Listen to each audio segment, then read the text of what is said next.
In this video, we are going to learn about how to create a schematic symbol and PCB footprint for 555 timer IC. To be specific, we are using a part number NE555 timer. Hi everyone, I am Vaibhav Sugandhi, co-creator at Linked Frequency. So let's get started. I hope you have watched our previous video to understand the fundamentals of this entire component library design using EasyEDA. If not, please feel free to watch that video before watching this one so that you will understand how exactly we are designing this entire component in EasyEDA. There are 4 steps in this entire process.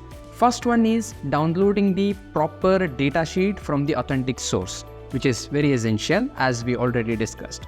Second step is creating a schematic symbol in EasyEDA. Creating a proper, user-friendly and usable schematic symbol is essential.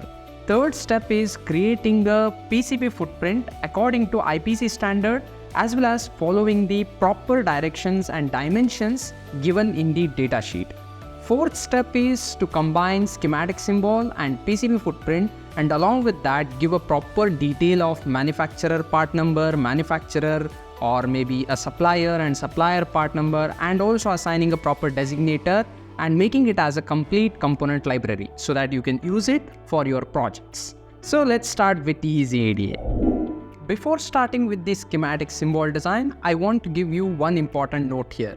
We have a choice to design a schematic symbol however we feel it is convenient. We can choose user friendliness as the priority, or we can choose the standard or simplistic way of representing a component as a priority. Choice is yours. For example, in case of a 555 timer, we have an option to create a 555 timer schematic symbol like this also, or like this also, which is a little bit wider version of the previous one which I have shown to you, or making it a very simple and straightforward IC representation like this also. This is professionally correct, and this is also professionally correct, and this is also professionally the right way to do it. But this is not so user friendly. When you are designing a stable multivibrator, for example this kind of a circuit, on that time this one creates a lot of confusion with respect to the connectors and connections and all that thing. Wires will overlap and creates a junction, probably it may connect, it may not connect, all that complexity will come into the picture. But in case of this kind of a schematic symbol, which will make it easy for the designer to design a stable multivibrator using this kind of a schematic diagram or a schematic symbol, is much more user friendly. So you have a choice to choose which one to design. But right now I'm going to design like this only. First thing first, what we need to do is we need to download the proper datasheet. So I have downloaded it from the authentic source, which is Texas Instrument, the manufacturer of 555 timer IC. And in that, what we need to find? We need to find a schematic representation of this particular component. So if I scroll a little bit down, you can see here the pin configuration and functions are given in this particular page, where you can see whether those pins are input, output, all that configuration and description is given. Using this particular information, I'm going to create a schematic symbol. Here we are on EasyEDA. I'll go to the file, create a new symbol. So once we start with the symbolic representation, this is how the window appears, and I'll take the pins and place them right now with respect to the orientation that we discussed in our previous video. Pin number 1, 2, 3, 4, 5, 6, 7 and 8. I will change the configuration of these pins first and then arrange them as per our requirement.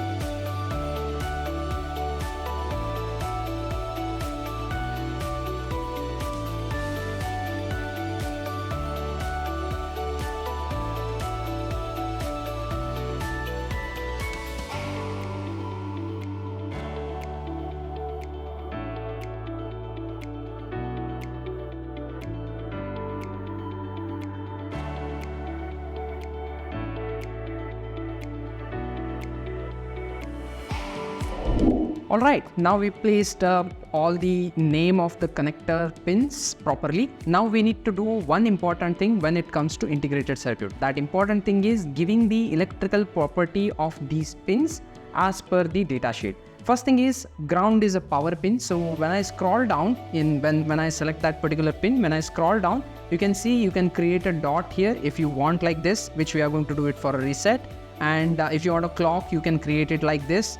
we are not doing for this particular IC. If you want to, change the electrical property, you can change it as a power, because ground is a power line.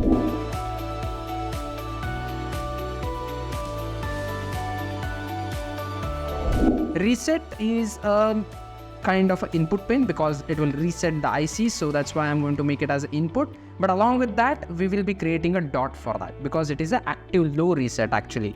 If you read somewhere here, you will get to know about that information. It is an active low reset.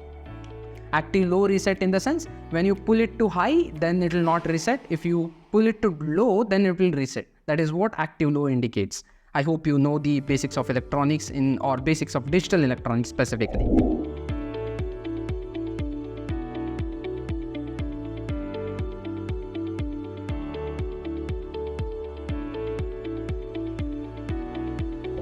This step is very important. Why? Because without doing this one, it is not going to be a complete schematic symbol. Next step is saving the entire IC. So I'll save it as a NE555 timer IC. Supplier, we don't know at this point of time, so I'm not going to save it. Manufacturer, we know it is Texas Instruments, so I'll name it as Texas Instruments. Texas Instruments. And the manufacturer part number, which I know very well, that is NE555 timer. And in that, what is the specific orderable part number, which we don't know at this point of time, so I'll keep it as NE555 at simple, okay? And then tag as a timer ICs, because this is a timer IC section, and timer ICs actually, so right? So I'll name it as a timer ICs, all right? Description, I'll just copy it from the data sheet. It is a precision timers or precision timer IC. So I'll name it as a precision timer IC for digital circuits. I'll just name it as a digital circuits. You can name it however you want it, but right now I'll name it as a digital circuit. Along with that, we have our own trick. So that is what, giving our name, so that it is easy for searchability for others. So I'll save it. Once we are done with that, we will be heading towards the next procedure. All right, we are done with the saving of it. Now we will arrange the pins as per our requirement. The first requirement is, we know the ground is going to be on the bottom side. So I'll just place a ground somewhere here, and control voltage is also going along with the ground. So I'll place it like this. So again, I'll making sure that one grid from this side, one grid from this side, and that is how we maintain the proper grid selections. Reset and VCC will go on the top side. Why? Because we know for a stable multi-vibrator design, this is how it looks like. And from the center of this entire canvas, I will count the number of grids on the top side, and I'll maintain the same thing on the bottom side, making it a symmetric, right?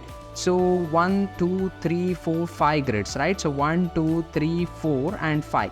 These two things should be down by 2 grids, right? 1, 2, 3, 4, 5. Yes, all right. So, and threshold voltage and the discharge, all these things will come on this side. Third pin will go on the other side. So again, the 3 or 4 grid from this side is something we need to arrange. So 7th one, 6th and 2nd will go here, and 7th pin will go on the top side, because that is how the entire stable multi-vibrator circuit will be designed. So 3 grid from this side, 3 grid from this side, and 5 grid on the top side and 5 grid on the bottom side. That looks absolutely fine for me, and this is how I'm going to arrange the pins for that. But do remember one thing, you cannot change the pin number, you cannot change the pin name. If you do so, then the entire schematic symbol is not exactly the schematic symbol according to the data sheet. Those two are mandatory. Placement of the pins according to our requirement is okay.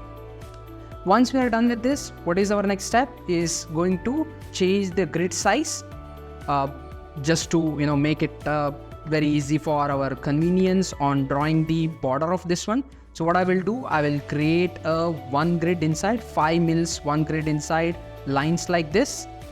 It's absolutely, you have a choice for this. You need not to worry about creating exactly 1 grid inside. You can make it a 2 grid, you can make it with a 10 mil grid only. Choice is yours, it's not mandatory. And then we have option for creating a round edge like this using this tool. Actually, it's a Bezier tool, so you can just use it and create round rectangulars like this. After that, I'll select the entire body only the body, not pins or not name and anything. And I'll change the color of that one to a specific code, which is 880000. This is the recommended code by EasyEDA on the body or the border of any integrated circuit symbols.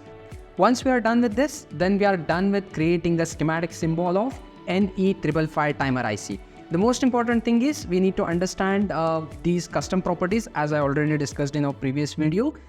Just we need to make sure that BOM is yes and PCB is yes, and the footprint will assign it later, and prefix or a designator is U question mark. That is correct one. Why? Because it is integrated circuit. So U is the designator for that.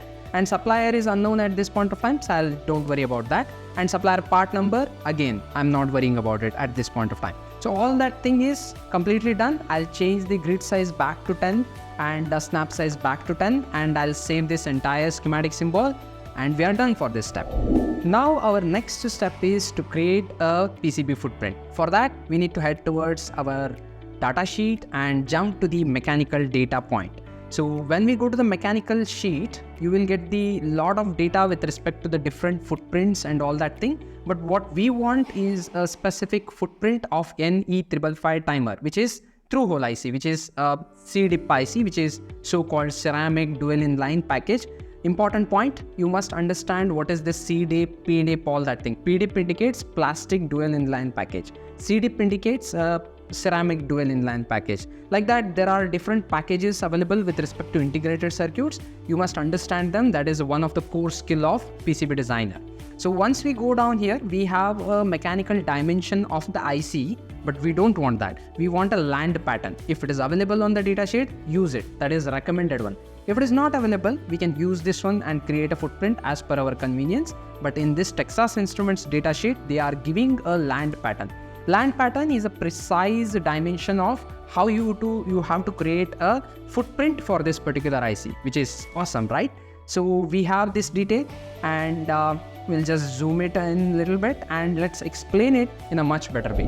The important part for this entire understanding is you need to know about the Cartesian geometry. I believe you know the Cartesian geometry, which is a fundamental of any mathematics, graphical representation and all that thing. I believe you know that. So first thing is, we know this is the coordinate system. So we have a x-axis, which is, this is x-axis, and of course this is x-axis, and we have a y-axis on the top side.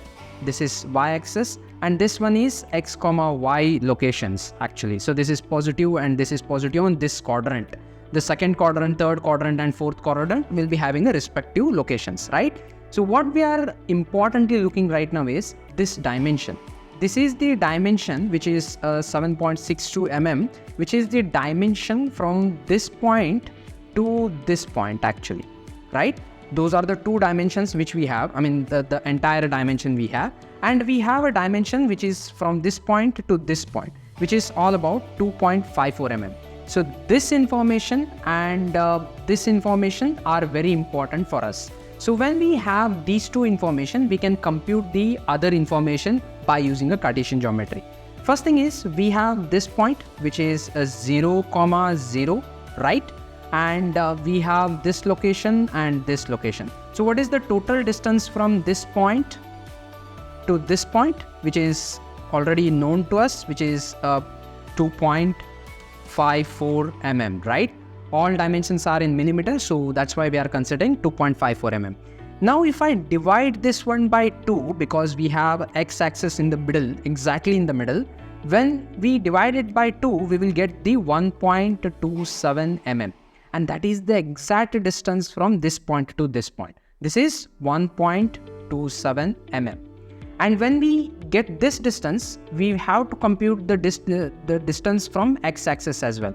This is the y-axis data, and we need to find the x-axis data as well. Now, the same process applies to the entire distance here. We have a distance from this point to this point, which is 7.62. And if I divide it by 2, we will get a 3.81. How do I know these numbers? Just a practice, because it is very standard. 2.54 mm and 1.27 mm are very, very standard in PCB designing. That's why I know these numbers very well. Or you can just use a calculator and compute it. It's not a big deal. So 3.81 mm is the half of this entire distance, which is nothing but the 0th position to this position.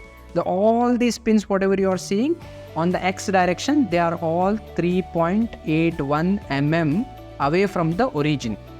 Now we have a data for this particular pad. Where to place this pad on the Cartesian geometry? X-axis wise, it is 3.81 mm, and y-axis wise, it is 1.27 mm for this particular pad. For this pad, we need to add the 2.54 mm distance from this point to this point, which is 2.54, which we know actually, that is the pitch, right? We need to add 1.27 plus 2.54, which is again 3.81 mm. So this is the data for y-axis, and x-axis also 3.81. This is the coordinates for this pad. Now when we get to know these two pads, it's done actually. Why? Because they are the mirror of these two pads, and they are the mirror of these two pads. Just change the the positive sign and negative sign, and it will be applicable to every one of them. This is the important calculation you must understand. Once you understand this, PCB designing or maybe footprint designing will become easy for you. I hope you understood this. Now I'm back to EasyEDA. I'll go to File and I'll go to create a new footprint. And in this place, I'm going to create the exact footprint that we discussed just now. So I'll just take a pads, and we know that very well. We need to use the numbering properly. So as per the data sheet, we know this is the pin number 1, and this is pin number 5, this is pin number 4, and this is pin number 8. The order is very simple. So pin number 1, 2 will sit here, 3, 4, 5, 6, 7, 8. The only difference is first pin is a square one. It is not rectangle one. And also we have a drill hole and the outer pad dimension given in this particular data sheet as well. So I'll select all of these particular pads first, and I'll change the width of the pad as 1.6 mm. So hence the height will also be changed automatically. And then a drill hole as 1 mm. It is given here. You can see here 8x drill hole as 1 mm, through hole it is. So that's why I'm going to change it to 1 mm. Now I'll select the first pad and I'll change from round to rectangle. That becomes the standard one. Now placement of this pad with the coordinate system which we calculated just now. So I'll select the first particular thing which we calculated. According to 0, 0, x-axis wise, it is 3.81, right? And y-axis wise, it is at 1.27 mm, which we discussed. And on the top side, this is again 3.81, and y-axis wise, it is 3.81. This is the exact position of these two pads. Using the same values, I'll replicate them. With respect to this one, it is 3.81 exactly, and y-axis wise, it is minus 1.27. Okay, and then this one is again 3.81, and y-axis wise minus 3.81. That's all. It's very simple. And I'll select all of these pins and I'll just make them as a minus 3.81 on x-axis, because that is what it is. And I'll select this particular pin and change it to 1.27 on the positive y-axis.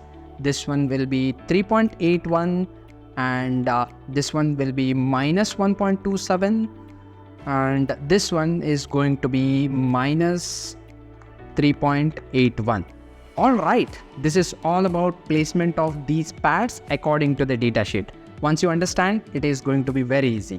Now the next part is saving this particular file. Before that only it is better to save, but right now I'll save it.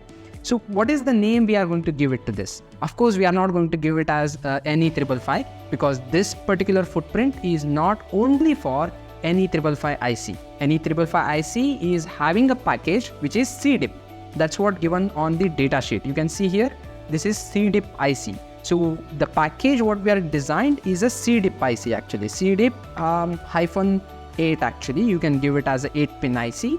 And the tag, I'll name it as a DIP IC, because it is a dual inline package IC. It's not just for 555 timer or a timer IC and all. You can use this particular footprint for any IC which is having a CDIP package.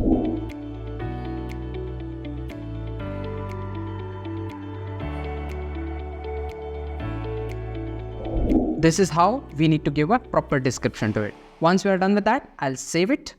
Now it is time to make it more and more easy, or represent the body of the IC, so that assembly person on the PCB fabrication and manufacturing line, they will get to know where to insert and how to insert this particular IC, because there will be some notch indicating whether it is top side or a bottom side. All that thing has to be done. So how do we do that? We'll go to the top silk layer and we'll use the track tool to create a border of this particular IC. You can create a border on the outer side or on the inner side. Choice is yours, but I prefer to do it on the inner side because practically that is how the body looks like. You can see here, this is how the body looks like, and we are going to use these dimensions. Not accurately those dimensions, we will use the lesser than those dimensions, so that our body will sit inside the entire package that we have designed. So first thing, I'll draw a line here randomly with a random size, and I will start X as 2.5 mm. That is something which is good, I feel. 2.5 mm, which is 5 mm of the entire width of the IC, and I'll create a height of the IC as 4.5. That looks good to me. Why 4.5? Again, we have a data sheet here. The total height is 10.16 is the total height. Minimum height is 9 mm. Actually, if I consider 10 on an average, it will going to be 5 mm. So I'll consider 5 mm rather than 4.5. That will be a much more easy for calculation. So at the same time, I'll draw the same line on the bottom side, and I'll change it as a 2.5 start X, and end X is going to be 2.5. This one is going to be -5, and this one is going to be -5. All is Cartesian geometry, nothing much bigger than that. So I'll draw a line to join these 2 points, and no need to use a Cartesian geometry for this because edge will be very easy. But make sure that you focus on the edge actually. If you're not using on the edge, then obviously you need to use a Cartesian geometry. We'll create an arc here. How do you do that? We'll use an arc creator, not this one, this one. So we'll create a small arc here, and we'll move it to the center like this. And that indicates the top side of the IC, the bottom side and the top side of the IC. Again, along with that, if you want to indicate a first pin of the IC, we have a square pad, but along with that, we can add a small notch here like this and increase the width of this one as 0.5 mm so that it looks like a notch exactly. And this is how we created our footprint. You can notice all the things are aligned properly, and I'll save it. This is ready with your PCB footprint. Now we'll assign this PCB footprint with the 555 timer IC that we have designed in a schematic symbol and create a component library. For that, I'll go to the schematic symbol, go to the footprint section. So here what we are going to do is we are going to search as CDIP. And in that CDIP, if I go to the workspace, we will see 2 footprints designed. Of course, I have designed one of the footprint a long back, and this one is recently designed. So I'll select a CDIP which we have recently designed, and you can see all of those things are mapped to the proper pin diagrams. So I'll just double click on that and it will be attached. Just to ensure, once again, you can click on the update footprint. If you can see this pop-up window, then it is permanently updated. Not permanently, you can confirm that it is updated. After that, you come back and save your schematic symbol, and that's it. You are done with designing a schematic symbol and a PCB footprint for NE555 timer IC. Alright, I believe you have understood and created your own schematic symbol and PCB footprint for NE555 timer. If you have any questions or any suggestions or any discussions, feel free to comment on the comment section. I'm always there to help you to create your first schematic symbol and PCB footprint. Thank you so much for watching this video. See you again in the next video. Until then, tune yourself to make a difference.